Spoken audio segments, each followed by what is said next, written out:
Thank you, little mouse. I hope you and I can become good friends.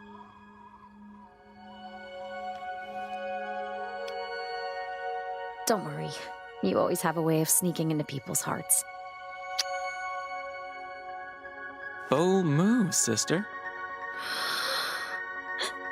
Okay, good to see you. Farewell forever. Why did I do that? Why did I do that? Why did I do that? Why did I do that? Didn't really know how else to start this, so yeah, let's just get right into it.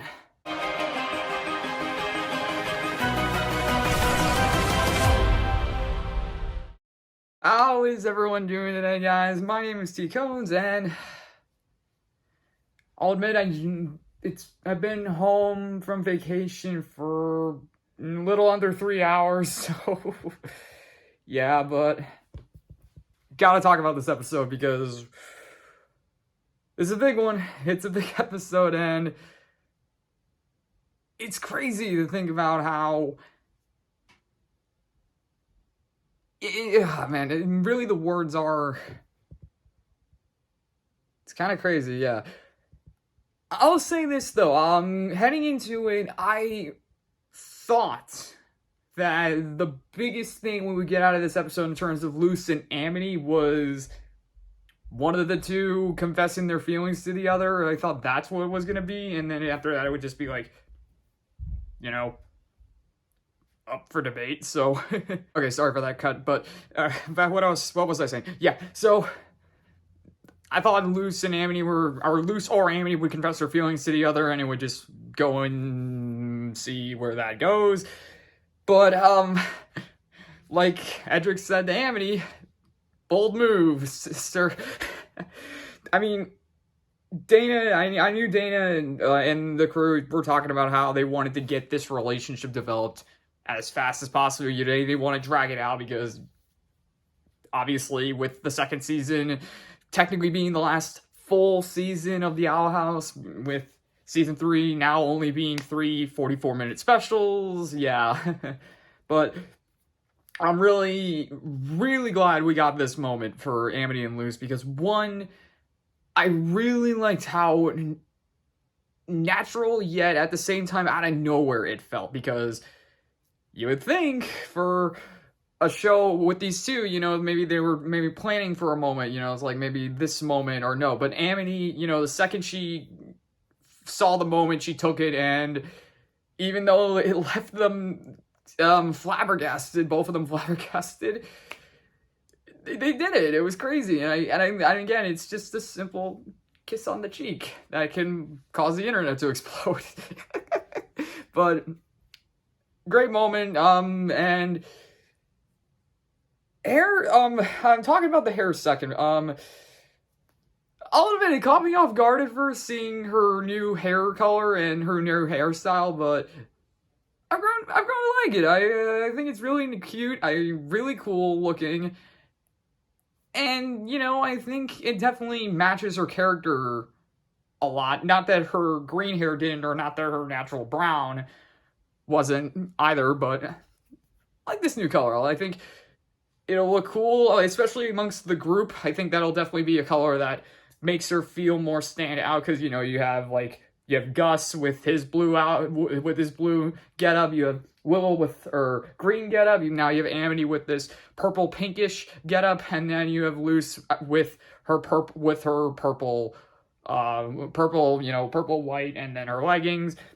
Granted, I don't know if we're gonna stick with that or are we gonna change it to this other outfit that Luz had in the trailer, but yeah, so so that's my quick talk about that scene. Let's get into the whole episode. So this is obviously episode 5 of season 2, or episode 24 of the series, Through the Looking Glass Ruins. And yeah, well, the start of the play on words, obviously, with Through the Looking Glass book or movie, if you want to go off of that. But one thing I was worried about for this episode was how it was gonna work with the two storylines, because obviously you had Gus's storyline with him trying to impress the Glandus kids, and then you had Amity and Luz going through the library to find this mysterious book of the first human. So obviously, it was gonna get interesting, and I'm really glad that, in my opinion, it was well balanced, but I'll also admit it felt a little weird in both storylines, because there were moments in both where I felt like at some point in production, these two stories were probably full episodes, and maybe they just cut them down to obviously fit into one. Like, the Gus's story, you know, it opens with him leaning up against the locker and Moose asks what happened, and he explains the pixie incident that happened with him and Willow, and so a part of me feels like maybe that was what happened between him and Willow may have, like, opened up the episode, and then it cuts to him with Luce, and then he feels down about himself. Because, you know, that's the thing about Gus in this. He's, like he mentions in this episode, he has moved up multiple grades, and he feels really, you know, he's great at illusions, but what's the point of using illusions if they aren't really that effective? Because, I mean, he tried to use them on the Pixies, and it didn't work, because they're illusions.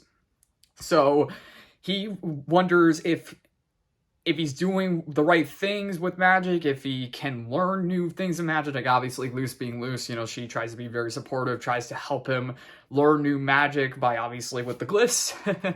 And, of course, it leads to Gus running into these Glandus kids, Bria, Agmar, and, Gavin. Sorry, it took me a second there. Yeah, so these three, and then, obviously, and then Bartholomew is with them, and so they are going to find the Looking Glass ruins, which is in the Four-Armed Forest. I love these play on words in terms of the Boiling Isles, but they're going there because there's these ancient relics that can amplify any types of magic, except illusions, which, again, I kind of find ironic, but as Bartholomew puts it, you can't really amplify anything that isn't there, so yeah. But one thing I did like about the storyline with Gus is I thought it was gonna be, you know, him just pretending that he knew what he was doing the whole time. I mean, it was like that at first, you know, he was using the glyphs and he was pretending, you know, he knew these magic spells, and even Luce pretended that he was an all-powerful witch and all that. But I'm glad he didn't, or I'm glad he knew when to put his foot down and say, no, I'm done doing this. And obviously it was when he gets to the Looking Glass ruins, and he discovers that all these statues are not just statues that hold the relics, but these are actually graves. You know, these are memorials. It's so basically, instead of them just finding these relics and taking them, they're actually grave robbing. And so Gus, being Gus, he doesn't want that to happen. Unfortunately, Bria, Gavin, and Agmar, even though they seem super charming, super nice, aren't all that good. And a part of me kind of wondered what Bria was talking about earlier in the episode too, because she said she wanted to use the stones to make Glandus better, because she described how the stronger witches picked upon the weaker witches, so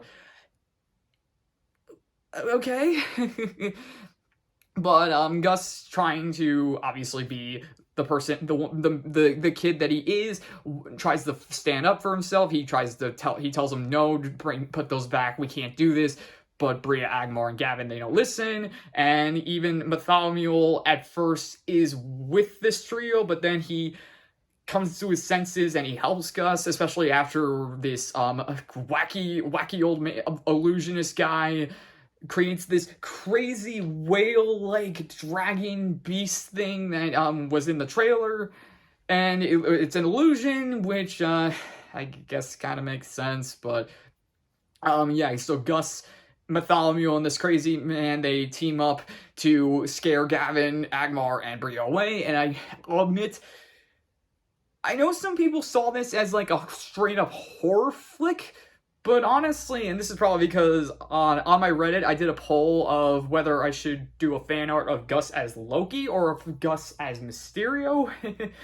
And after this segment, I'm gonna do Mysterio because this looks something that's straight up ripped out of a comic for Mysterio. Just the way he lures them away the way that this crazy illusion that he did to scare Bria, you know, like the statues are moving, you got the blood, you got her hands turning to stone, you got the statue of Bria crawling under her, and even she says it's all fake, but then the statue grabs her and she freaks out and runs away, but the statue turns out to be Gus, and it's crazy, and it was so cool, and I was really happy that Gus truly had another moment to prove himself, because, you know, in season 1, his biggest moment was him standing up for Luz and keeping her and making sure she gets into Hex side while also saving Bartholomew from the detention pit. I remember thinking Starlight pit, but I'm glad in this episode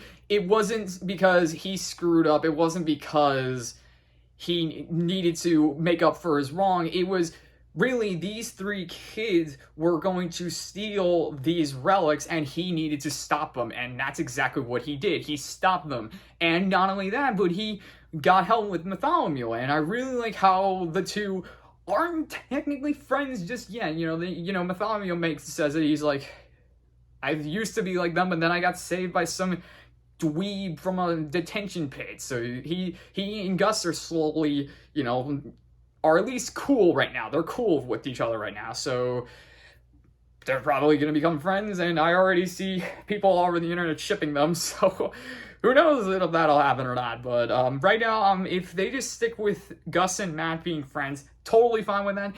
Didn't expect that. I didn't expect Bartholomew to have a development in this. I thought Basha maybe would, because, you know, she's been in more episodes, but for Bartholomew, you know, he's only been in this, he was only in, technically speaking, as a main character role, the Something Venture, Something Frame. I mean, he's popped up in other episodes, but not entirely as a big role. So, with him in this, kind of cool, kind of great. But, that's enough of the Gus storyline, because as I've also seen on the internet, they're like, anytime Gus does something great, it's like immediately blocked off by Amity and Luz. So, and that's exactly what that happens here with Luz and Amity, because Luz, wanting to figure out who this first human on the Boiling Isles was, goes to the library, and she finds Amity, who of course is reading to the kids, and I just love the two in this episode. They are, I mean, you know, obviously because now Luz has a crush on Amity, along with Amity having a crush on Luz. They're very awkward with each other sometimes, but they're also very connected with each other. You know, the way they interact off of one another sometimes really clicks, and other times it doesn't, because, again, their faces are red, so it's kind of funny. And I love how even Emra and Edric put the pieces together rather quickly, that they like each other, because the way they just, like, they're in the moment, and then all of a sudden they realize what's going on, and they're just like, okay, create a distraction to get out of here.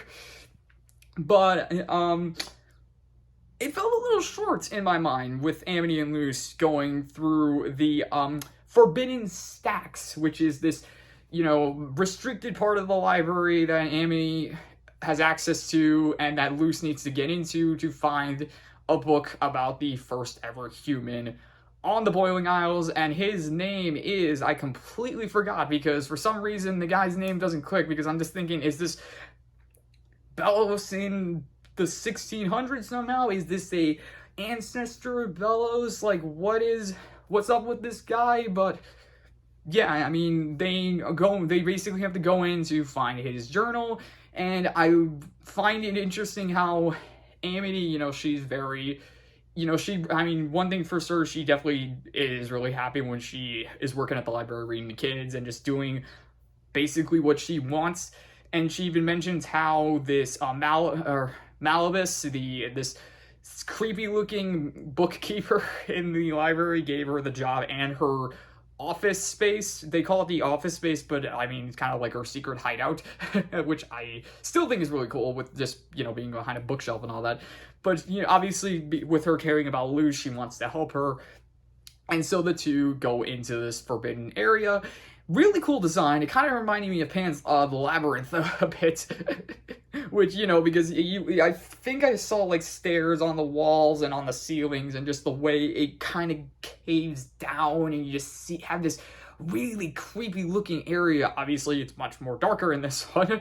And yes, but so they go, yeah, but again, most of the episode is kind of focused on Gus, so you only get a few scenes with Amity and Luz, one of them being Luz, you know, talking to Amity and how she, if she would like, she could take Amity to the human world sometimes, and I love how Amity's eyes a little me light up, and she's like thinking, I am not wasting this chance to get that opportunity. I am definitely gonna try and help Luz here, even if it means losing my job, and that's unfortunately what happens. You know, they find the book and Luz opens it up and there's this mouse with a bone head thing eating all the pages, and so Luz, obviously being the fan base when it was announced that season 3 was only 3 specials, screams, You little rat!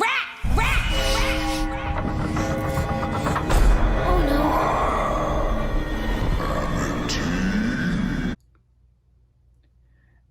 And so they get caught and Amity loses her job. Although I really find it hilarious how Malibus seems so creepy and just menacing, and then you come to the front and he's just like, I'm just like super disappointed in you. Like, I can't even process these feelings right now. Gosh, it's so hard for me to say this, but like, you're fired?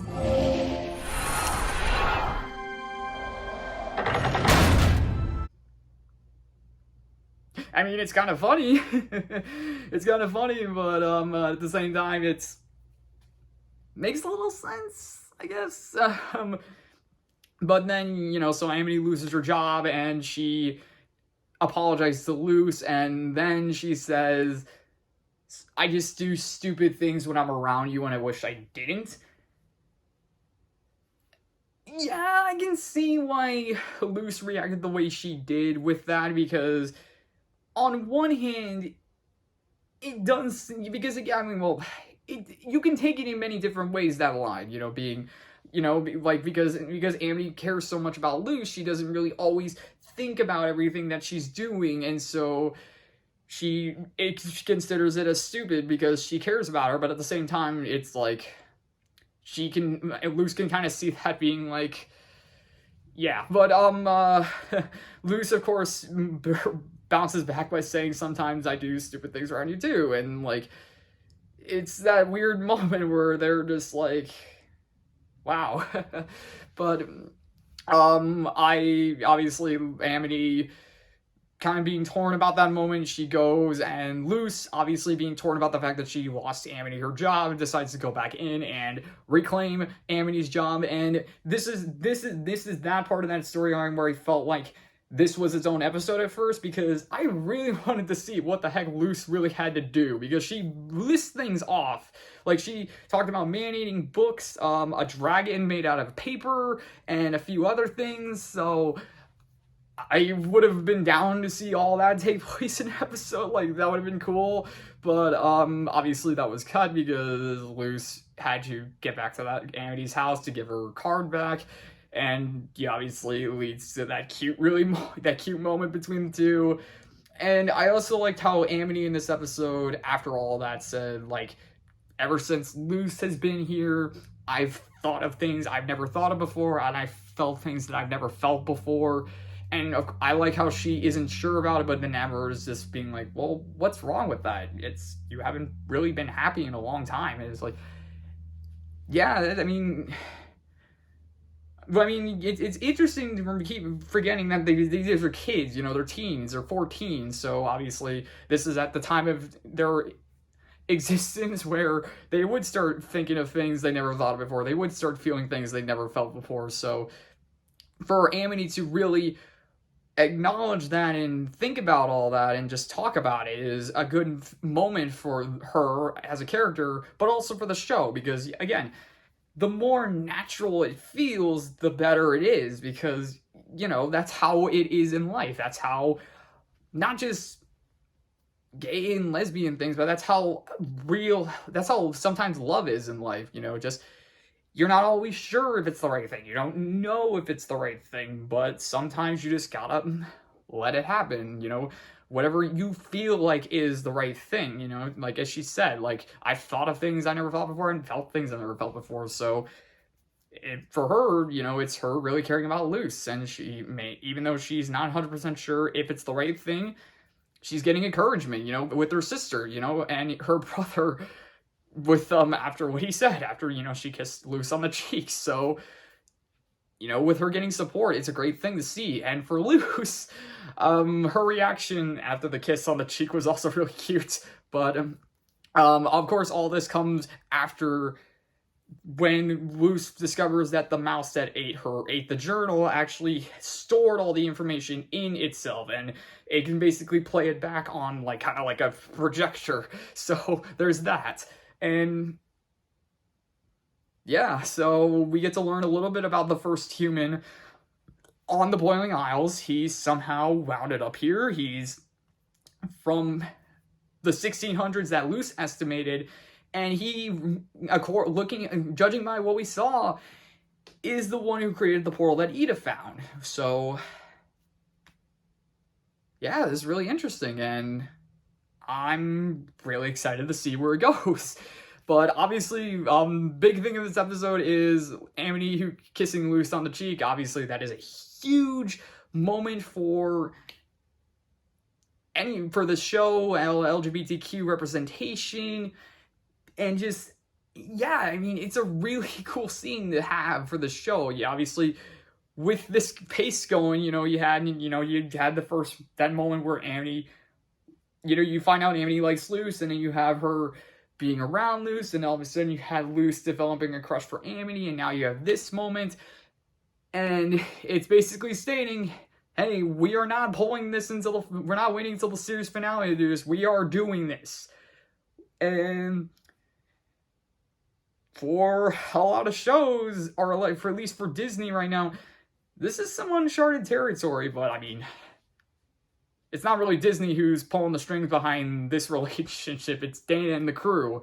And I just gotta say, Dana and company, congrats on this moment. I know it's a really big moment for the show, and obviously there is going to be many big moments later on in the series, but for now, happy that you guys got this kiss on the cheek. For the most part. I also heard that some parts of the world didn't air that scene, so 2021, you know, it's funny. Okay, so yeah, that's it for this one. That's everything I got for Through the Looking Glass Ruin. So on to Hunting Palisman, and judging by what we've seen so far, I am excited. I'm really excited to see what we're gonna get in Hunting Palisman. But for now, I hope you guys enjoyed the video. If you liked it, leave a like. If you want to leave a comment, leave a comment. And if you want to subscribe. You don't have to. I'm just saying, thank you all for watching, and we will see you in the next video.